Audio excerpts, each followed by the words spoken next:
mad, man. I'm pissed off. Every time I turn around, I go to the machine to get my money, it ain't even there. It ain't even there. A little measly $126 every 2 weeks. They act like that's something, but I'm not even getting that. Every time I go there, it's never there. I call the damn center and they never answer the phone, and they always talk about some recertification. What about recertifying my money?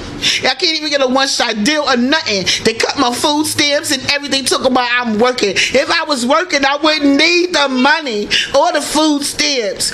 Shoot, I'm sick and tired of this. I remember back in the days we didn't have none of these problems. Now they have all these problems. These people act like that's their money. That ain't their money. That's my money. That's my money. I'm supposed to get that. I fill out the applications and everything for all that. And I was approved. So how come I'm not getting it? And then they want to send me back to work? Back to work? Can I get some money first? Talk about working for your money. I ain't getting no money, man.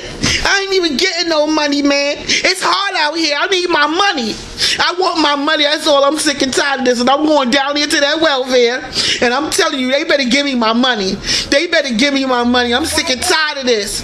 I'm sick and tired of eat? I want to eat. I'm sick of this. I'm hungry. You see I want some food.